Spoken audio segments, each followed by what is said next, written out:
Welcome to the most incredible marketing show ever. Here's your host, Craig Levine.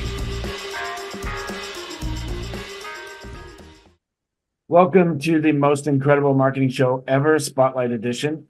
On today's episode, we have public relations expert who has advised presidents, worked with Academy Award and Grammy winners, and even lectured for Bill Gates' leadership team. Yes, that's right. We have the one and only Michael Levine joining us today. Today, we're going to dive into the topic of identifying your broken windows. We all know that success lies in the details, and Michael is here to assist growing businesses in pinpointing those little issues that can create significant problems, inefficiencies, and even negative brand perception. But that's not all.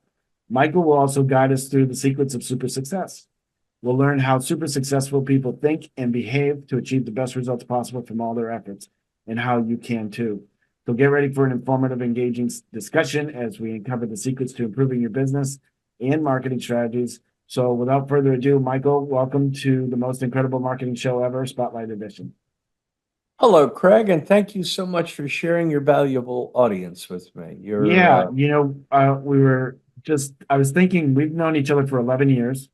It feels longer. It does. I mean, in a good way. In a good way. We've been through ups and downs. Yes, and we have. lefts and rights and everything. So All of it. I want to, for the sake of the relationship, for the sake of the show, I want to share how we started our relationship. Okay. And you and I both spoke at an event, and you followed me, and I had left my presentation slide on the screen, and you had started the event with, "I'm not going to ask you for any money. I'm not going to ask you about your wallet or your credit card." And it was funny. I thought it was hilarious. But one question that the audience, someone in the audience had asked you was, "How did you get your first A-list client?"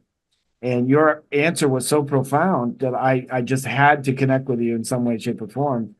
And do you remember the answer you gave for that? I do. Can you share that?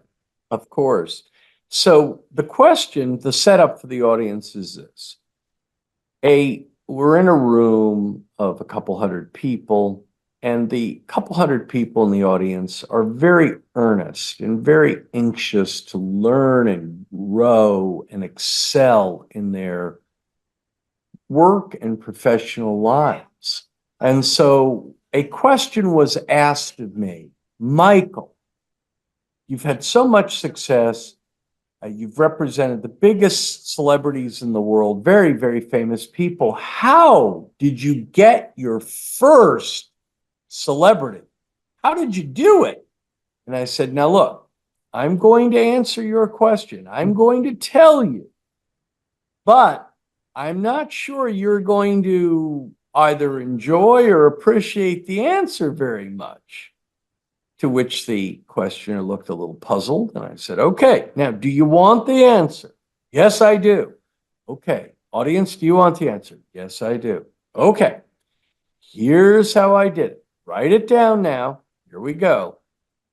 Here's how I did it. Somehow." And of course, the audience looked puzzled. But over time, I went on to elaborate that the somehow was meant to be a metaphor to the front door, the back door, the side door, the chimney. And we can use it in all kinds of other analogous ways of how people get things they really, really, really, really want. If you really, really want something, you will very often, through enormous resourcefulness, find a way. Yeah, it was profound. And, I want to share a little bit more of our journey together, and then that will set up, I think, the rest or a few more of the secrets of super success. I had reached out to you on Facebook, and, knowing who you are and what you've accomplished in your life, I just assumed you're too busy to talk to a guy like me. So I figured the best way to communicate would be through Facebook Messenger, right? And you just respond when you have time. Mm-hmm. And so we went back and forth a few times, and you said, "Hey, if you're ever in Beverly Hills or if you're ever in Santa Monica, give me a call and we'll have coffee," or something like that. So I found myself in one of those places I purposely put myself in that place, Mhm. and I was trying to set up that appointment with you on Sure. Facebook, Yep. and you ended up giving me a call saying, Craig, I gave you my phone number. If you want to talk to me, call me, buddy. Okay, bye. And I thought, oh boy, I have ruined it. I have just ruined this opportunity. No, no. And sure enough, a day later, at the same time was texting you, your office called, you spoke to me and you said, "What's up?" Yeah. And I said, "Oh, thank God. I have this opportunity to be in Santa Monica, and would you like to Yeah. have coffee?" But the lesson there was communicate the way people want to be communicated with. And you, Well, I think you're right. I think as usual, you're right. I think there's more lessons there. yeah, Here's a challenge I would offer your listeners. Why is it that so many people today, initially it was young people, but now it seems that the virus has grown throughout our entire population? Why is it that so many people seem to be hiding on Planet email or Planet text? And so that's a question that I'll use as a rhetorical tool. That's a question. And I would also say this, Craig, and you may differ with me on this point, and your listeners may differ with me, but I'm going to make a statement that I believe, and here we are. Often, not always, often, not always, email and texts are fertile gardens for misunderstanding and confusion, yes, right? Often, not always. Now, if you're going to be late for a dinner 5 minutes, there's nothing wrong with saying see you in 5, right? So that's pretty clear. But if you want to negotiate a peace treaty with Hamas and Israel, I don't think we're going to email our way there. no. So, but anyway, thank you for that. Well, let me ask you a question. You deal with some of the most successful people on earth. Do you find that some celebrities rely on texting more than phone calls? I have found exactly as a metastasizing cancer.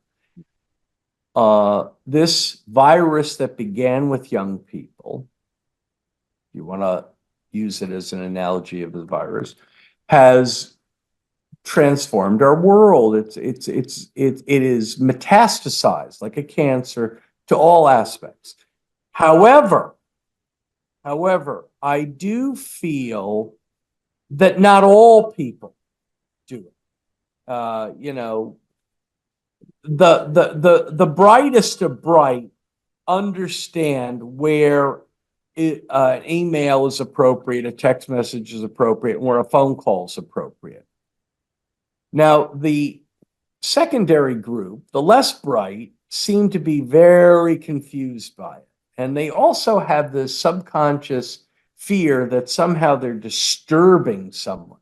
As if to arrange a coffee today, I see it happen all the time. People will send 14 emails over a week and a half period to others to arrange a coffee, when a 3-minute phone call would accomplish much more. Now, isn't that interesting? Yes. Yes. It's also interesting, but anyway, So you have a quote saying people are where they are because of who they are. Yep. Talk about what that means. Well, to my mind, it's somewhat self-evident. Where we are in life, both personally and professionally, is virtually always, not always, there are exceptions. There's very little always or never in the world, but virtually always, a manifestation, a reflection of the sum total of many thousands and thousands of choices and decisions that they have made. people are where they are because of who they are. And there are, as you know, Craig, because you're a teacher, a student and a teacher of this, and a damn good one, by the way.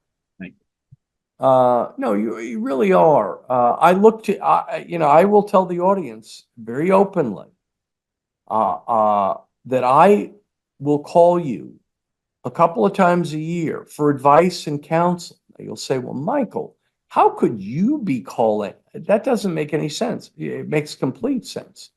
So,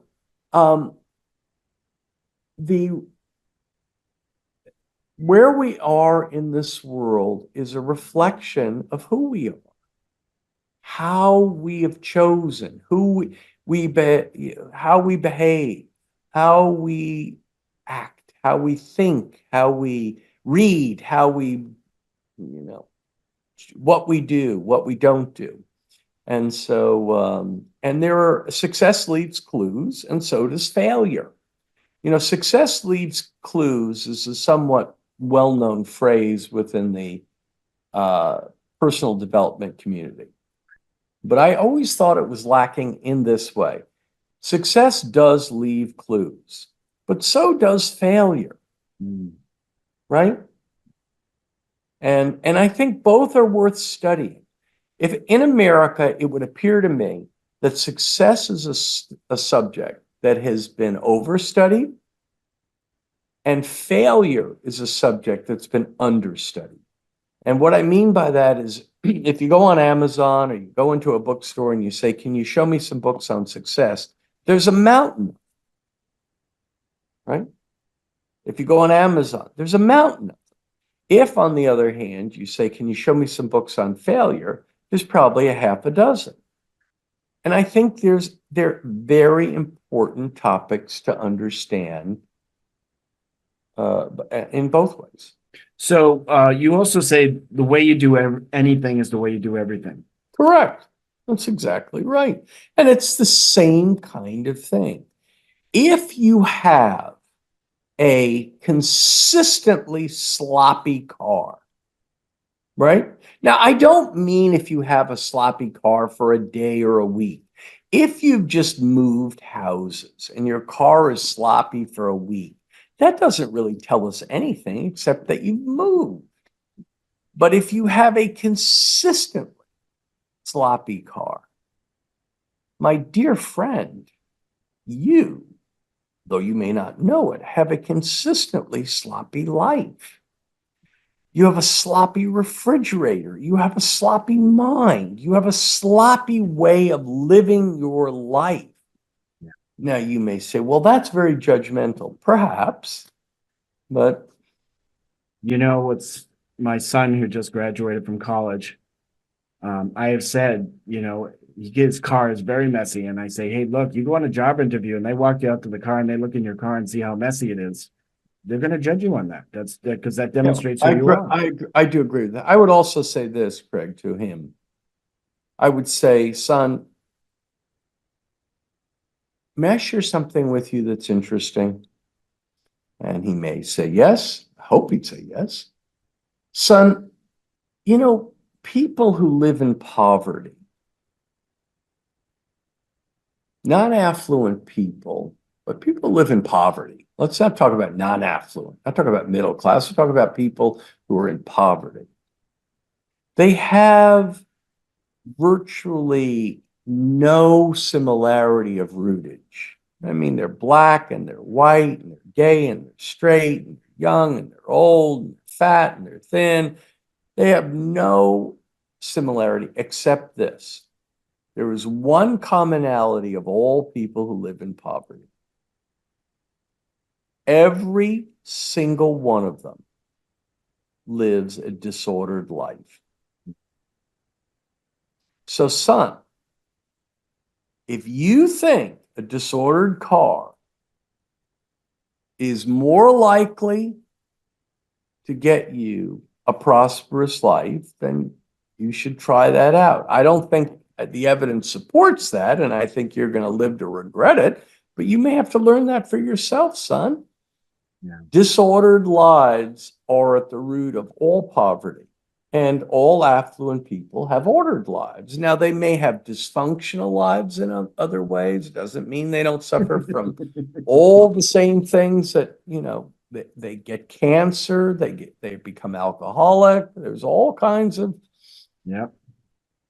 Life things, still but happens. disorder, I would appeal to his sense of desire. Son, if you want to be prosperous someday, I would encourage you not to live a disordered life. But if you want to live a disordered life, it's probably going to affect your income level quite a bit. You may be having many of your birthday dinners at Subway unless I pay for them. But if that's how you want to roll, Yeah. Yeah. don't order the tuna, though. I'll tell you that. If you go to Subway for your birthday, don't order the tuna. Yeah.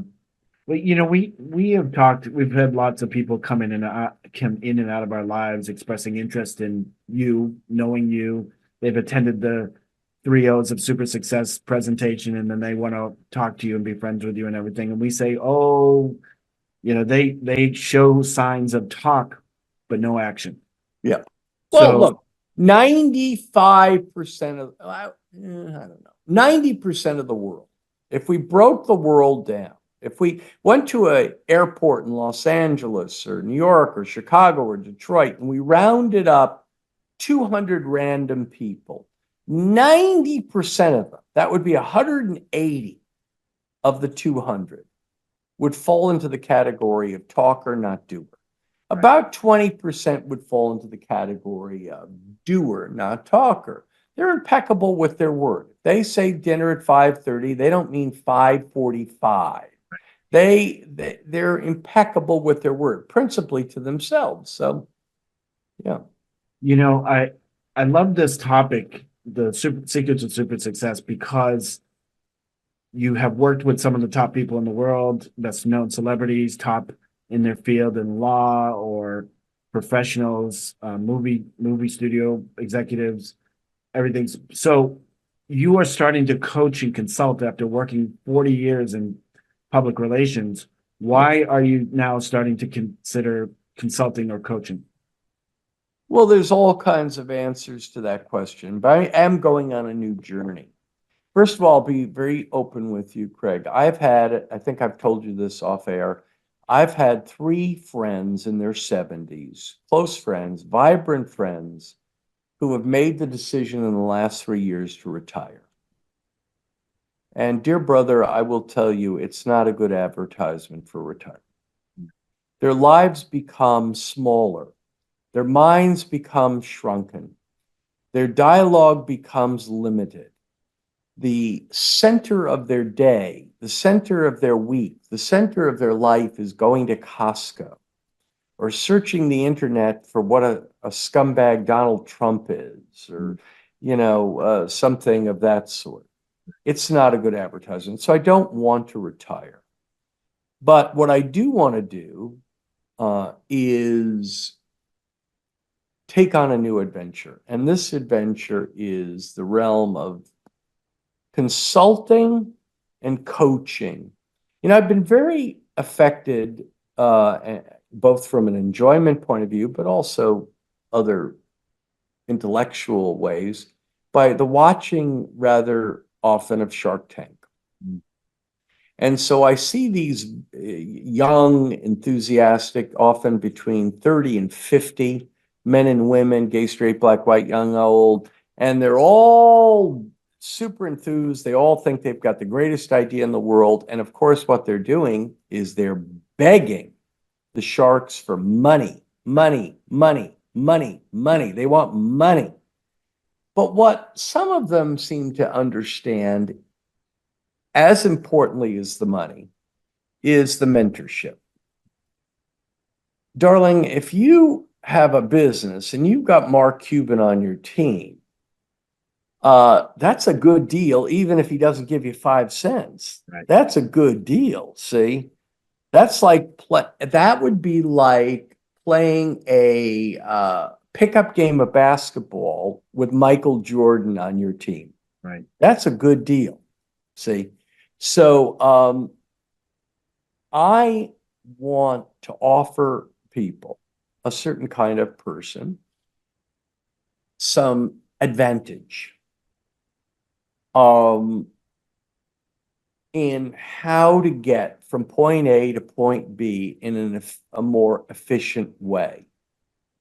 You know, if you're living in Boston and you want to drive to Los Angeles, right?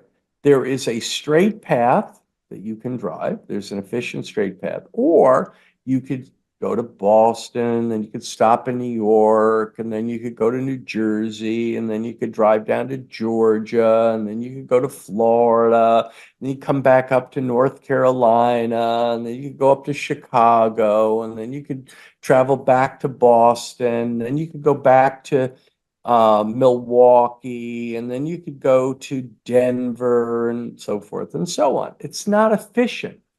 So I think that this program I've set out of coaching and consulting people, both personally and professionally, right? What is very important before people very often want to know, what do I do? What do I do? What do I do? And I'm more interested initially in what do you need to stop doing? See, if you have a boat and it has a massive hole at the bottom, and you want to sit and talk to me about the color of the boat, and can we get a cool stereo on the boat? Do you think the boat should have Venetian blinds on it? And, what type of... This is all irrelevant until we get the hole fixed, because a boat with a hole is not sustainable. Well, lives are like that. So I hope to find very motivated people who are serious, that are doers, not talkers, that would find this of deep value, educational value. Yeah. First I want to, in a moment, we're going to get into your Broken Windows book, but I want to ask you, Okay. You've written 19 or 20 books so far? 19. 19 books. What made you write the first book? What intent did you have in writing the first book? Sure. It was brought on, as Bob Dylan said, by a simple twist of fate. It was brought on by a simple twist of fate. A lot of my life has been unexpected. And I had an opportunity. I was doing something at the time, and I had an idea for what I thought would be a good reference book about how people, average people, could contact famous people for various reasons: charity, autographs, any kind of thing. Now, there was no email at the time. There was no texting and so forth and so on. So it was brought on by a simple twist of fate. Did you know that by writing more books, you would be perceived more as an expert or authority? I think I came to conclude that over time, I came to understand that there was this tremendous correlation in many people's minds with intellectual credibility in book writing. Now, that's changed a lot in the current world, because 30 years ago, you couldn't self-publish. If you self-published a book, you were thought of as kind of someone who couldn't, get a book published. All of my books have been published by major publishers. Right. So, but there's no stigma to self-publishing today, but there's also a lessened credibility. What happens is people self-publish their books, and then some huckster will come along and tell them for $97 3 times a year, I'll get you a #1 ranking in Amazon as an Amazon bestseller. Right. Well, anybody can be an Amazon bestseller if you pay money, Right. But that doesn't mean much. Now, the New York Times means something, but the Amazon bestseller list is a charade but people like charades. Right. Think about all the people in the world that are just drawn to the circus of appearance. Right. And so, anyway, but it does have an intellectual credibility. And I encourage people to consider writing books. Lots of my clients want to come to me and say, how do you write a book? And so forth. And Is so that on. part of your strategy, your public relations strategy? Impending? Yeah.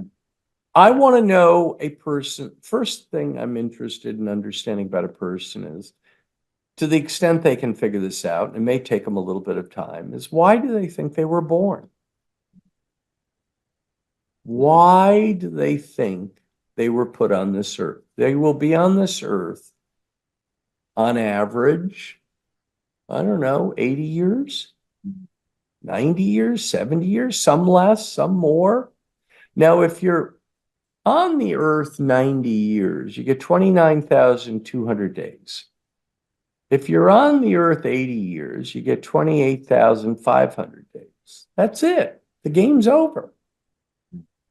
Now, why are you here? Were you here to spend your life on Netflix or LinkedIn or porn sites? Is that what you were put here to do? Maybe. Or are you here to contribute something or leave a legacy? What would you like said about you in your obituary? Would you be happy with what currently exists? If we wrote your obituary today, would you like if the next 5 years of your life went no better or no worse than the last 5 years of your life? No better, no worse. Would that make you happy, sad, or no opinion? Now, if it make you happy, I'd encourage you to keep doing the thing you're doing. If it make you sad, I'd consider making some changes. If you're of no opinion, then I'd consider you getting a diary and thinking more. Yeah. A lot of what you just said is happening in my life in the last 5 to 7 years. I'm 50, I'll be 57 There you next go. month. And so, it's funny how you go through life thinking that you want all these things and then you find out what your real purpose is kind of after life has given you some experience. Yeah. And everything has changed. All my priorities changed. Yep. Number one, this, and I'm not afraid to share it, is that I got sober 5 years ago. I tried 7 years ago, but I got, it took 5 years now. And all my priorities changed, including being grateful for what I already had in my life versus chasing the dream that I could never really achieve. So. Well, here again, let me use this as a metaphor. So Craig allegedly had a hole in his boat. It was large and gaping, and he was sinking. And you better start swimming, or you'll sink like a stone, for the times they are changing. Yeah, I was sinking like a stone for sure. He was sinking like a stone. So he said, now, my goodness gracious, here, I've got a boat with a hole. And I'm trying all these other things to do, but until I get this hole fixed, not with false comforts, but with real solutions, I'm not going to go much of any place. So there we are. And life does this to us. We're all going to experience difficulties on our journey. Yeah. We're going to have parental deaths, spouse deaths, tragedies, car accidents, murders, all kinds of carjackings, all kinds of stuff, bankruptcies. And the question will become not whether we're going to be able to avoid all of them, and we can avoid many, but we can't avoid them all. But what do we do once they arrive? We're gonna switch topics a little bit, or mainly, you wrote a New York Times bestseller called Broken Windows, Broken Business. I did. This is edition number 2, right? Updated It version, is. which you launched about 2 or 3 years ago. 2 years ago. At the fifth, it was written initially in 2006. Broken Windows, Broken Business was a business book written in 2006. It became a big bestseller internationally, which is quite amazing. And then at the 15-year mark, the publisher, it's a major New York publisher, said, look, this book is done so well for so long. It is taught at virtually every major business school in America. Of the top 25 business schools in America, 25 out of 25 teach the book. So what we'd like to do is we'd like to ask you to do a revision. Put 25% new material. The world's changed in the last 15 years. Let's do a revision. Right. And I said, well, that's an interesting idea. Am I going to get paid again? And they said, you are. And I said, well, let's do it. And there we are. And so I put 25% new material in the book. I think it is made it not necessarily a better book, but I think it's made it a more contemporary book, right? See, 15 or 20 years ago, if you went into a bathroom in a restaurant, in a Starbucks, or you could leave the bathroom. If the bathroom was dirty, you could leave disgusted. You might say something to the manager. You might not. But today, if you walk into that identical bathroom in Starbucks and it's dirty and filthy, in your pocket is a cell phone. You can take a picture out. You can put it before you leave the bathroom. Right. Before you leave the bathroom, you can share that picture on Yelp or any number of places to thousands of people before you leave the bathroom. So we had to write, or I had to try to update the book, and I think it's a more contemporary book. So for those who don't know the book and have not read the book, describe what broken windows are and how you came up with the book. Sure. Broken windows is a theory of business predicated on a theory of criminology. And all I did is take the theory of criminology and move it into business. In criminology, the theory says that if you go into a neighborhood and you see something minor that's disrepaired, like a broken window, graffiti, something minor, right? If the authorities don't fix that minor problem within a quick period of time, 72 hours, it will send a psychic signal to the residents, to the homeowners, to the tourists, that the bad guys are in charge. And greater and deeper and much more significant crime and disrepair will ensue. It's the little details. Handling graffiti, handling broken windows, handling dirt, handling things that seem innocuous really are central to getting a boat repaired. So I just took that theory of criminology and I dragged it into business. And I said, if a person goes into a restaurant and they walk into the bathroom and the bathroom's dirty, it sends a psychic signal to their brain that maybe that kitchen isn't too clean. Now, how many people do you know that want to eat in a restaurant that has an unclean kitchen? Not too many. See? Now, if you go on an airplane, you pull the coffee tray down, and there's a spot of coffee that's been uncleaned on the tray. Right? It's a little spot of coffee left uncleaned on the tray. It sends a psychic signal to your brain that maybe the engine maintenance isn't being done too well. Now, how many people exactly want to get on an airplane where the engine maintenance isn't being done too well? Not too many. So broken windows is all about the little details that matter. And the centrality of taking care of the little details. If you call your dentist and they answer the phone on the 14th ring, and the first thing you hear after 14 rings is please hold, then you probably can make some general assumptions about that office and what the dental care at that office is going to be like for you. anyway, there we are. So you do consulting for companies that might have some broken windows or who are on top of that. There are obviously many, many companies with many broken windows, but who's the company that you would consult with? What type of company, or what should they be looking for to think about, hey, we need help from Michael Sure. Levine?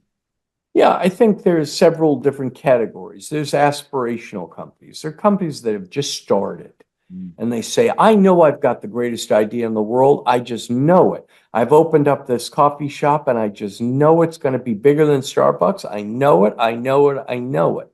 So those are aspirational entrepreneurs, the kinds of people you see on Shark Tank.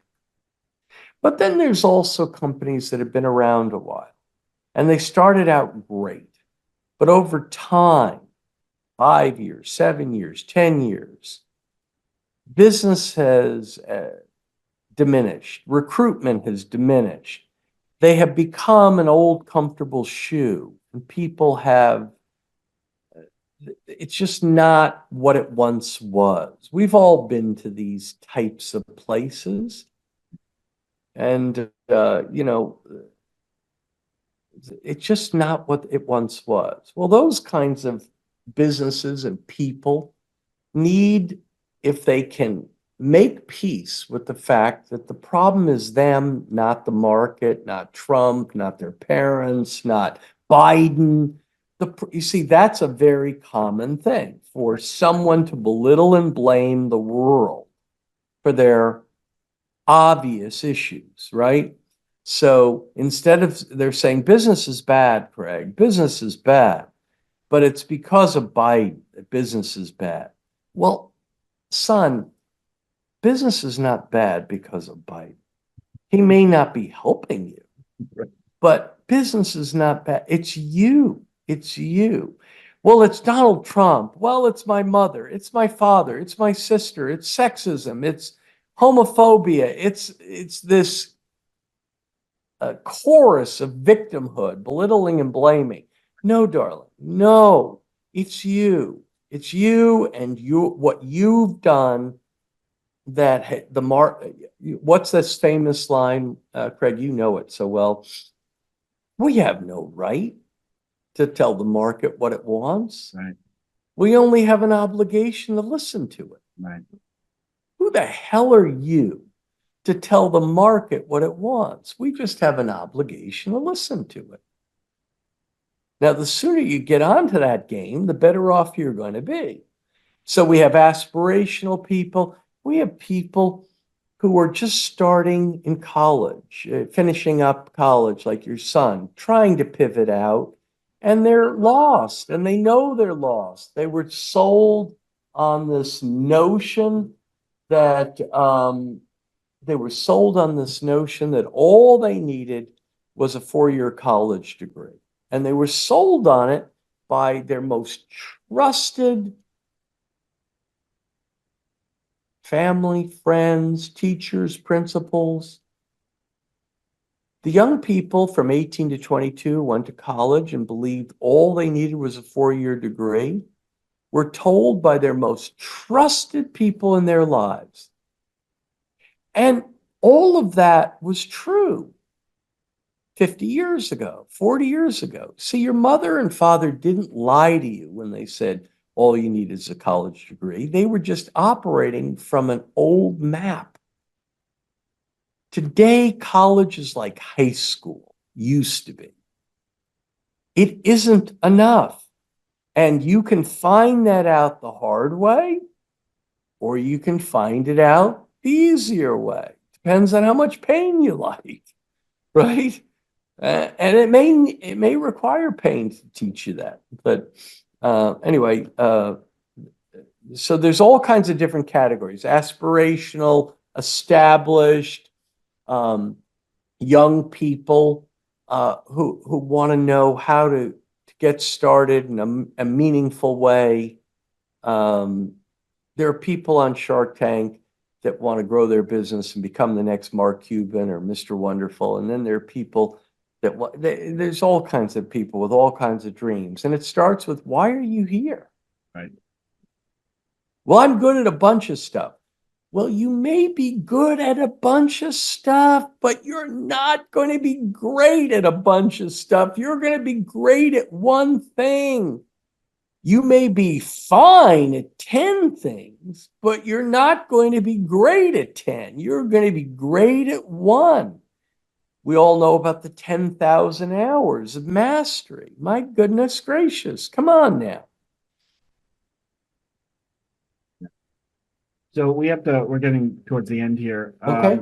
So say an entrepreneur who has desire to be at peak performance, needs a little help from you, or a company executive is watching this right now and they say, hey, we got to talk to Michael.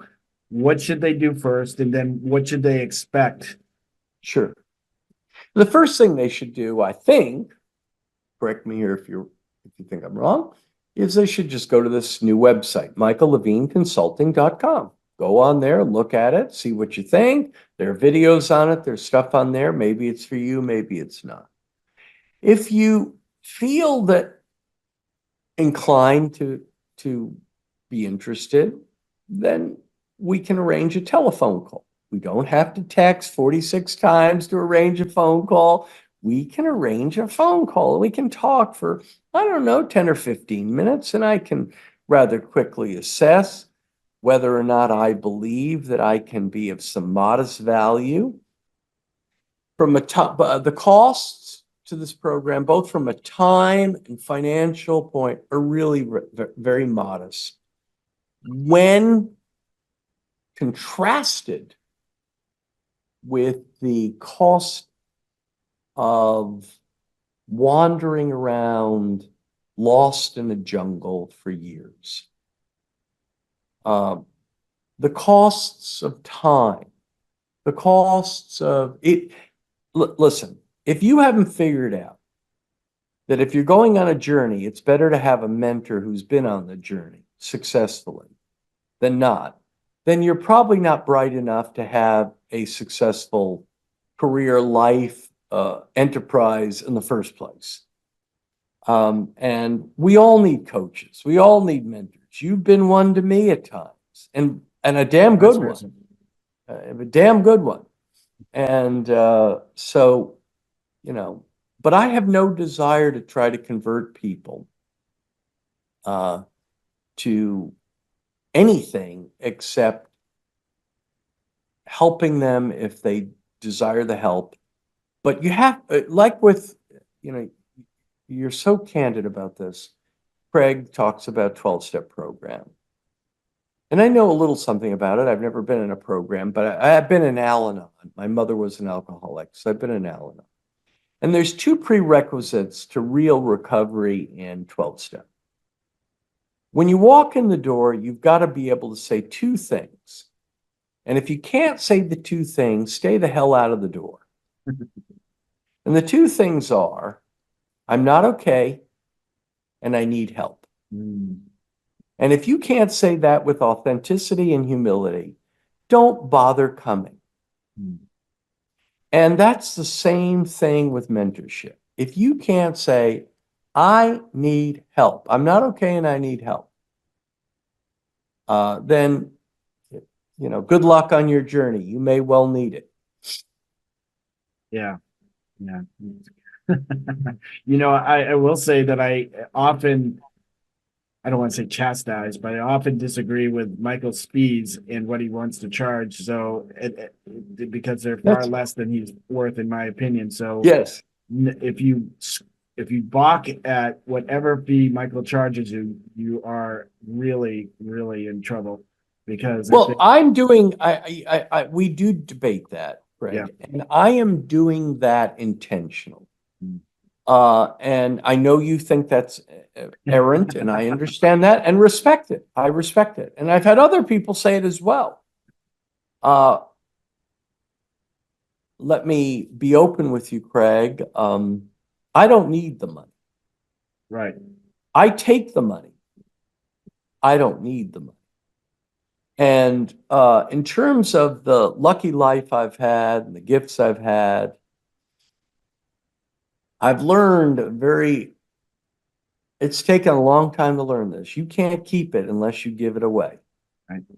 So now, for some people, $500 a month is a fortune. For other people, it's like $5. And I don't judge anyone. I say, get to the, if it's a fortune to you, get to the place where 5 years from now it won't be. See, not all rich people, not all affluent people are happy. We know this. We know affluent people are not happy. But I can tell you this, while all affluent people are not happy, all broke people are miserable. That I can tell you. Right? Yeah. And so if I can help, that's great. Thank you for sharing your audience. Very valuable. Yeah. Look forward to talking to We could go on for hours, Michael, because one of the great benefits of friendship with you, other than your incredible friendship, is what I learned from you. You've done the secrets of 3 O's of super success 100 times, and I've been there, and I've done them 1,000 times. But in front of me, I've been there probably 100 times, and I could memorize the thing. In fact, you could give it. I have 3 journals right on my desk with the exact same notes. So I've recited it over and over and over again, even though I've heard it. But there's a lesson there as well. But we can. And listen, Craig, you've told it to people. You've told it to clients, people paying you money, and yet many don't act. A few do. Right. Because they think, even though they've hired you, they know better. Now, I don't know what to say, except. Well, how's that working for you? How's that? Dr. Phil did it beautifully. How's that working for you? Or the definition of insanity is doing the same thing over and over again and expecting a different result. Right. But I like Dr. Phil saying a lot. How's that working for you? How's that working for you? Yeah. Okay.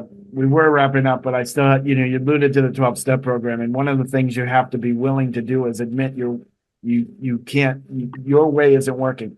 Yeah. Yeah. What's the phrase, brother? Your best thinking got you here. Yeah. Right here, right now. Yeah. Now listen to everyone listening to this. Mary, Phyllis, Jose, Barbara, Hillary, Joe, Frank. Listen. Your best thinking, brothers and sisters, got you right here, right now. Now, if you're happy with that, stay the course. If you're not, think about it differently. So we're going to wrap up, but I do want to say one thing that I wanted to say earlier that I forgot to is this is Dan Kennedy's one of his favorite books, and he refers to it all the time. Very kind. And in fact, he wrote a book called No BS: Management of People and Profits, which was an ode to your book. Well, it's very kind of him. So I'll get you a copy of that. I don't That's think very, very kind. And I've attempted to thank him. I've never met him. Haven't had the pleasure. He's not a friend of mine. He's not a client of mine. I never paid him any money. I'm just grateful. You know what's funny is that you were very much alike, and yet you are very, very different. You prefer to talk on the phone. He prefers to get a fax.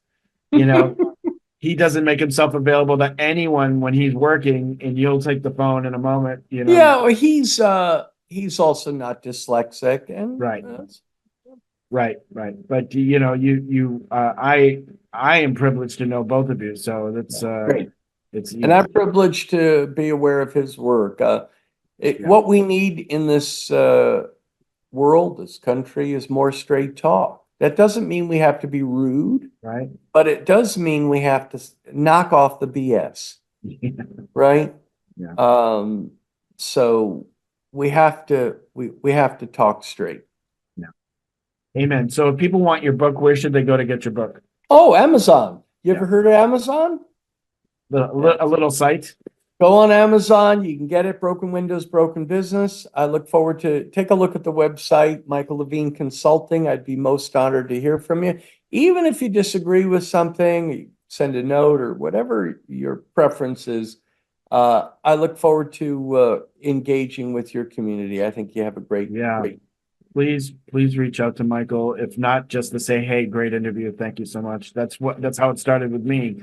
You know, I started my 11-year friendship with him via a text that turned into phone calls eventually.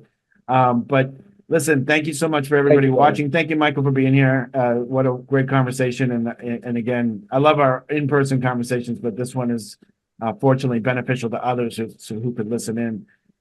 We meet every Thursday on the most incredible marketing show ever. We'll see you on our next episode. Thanks so much.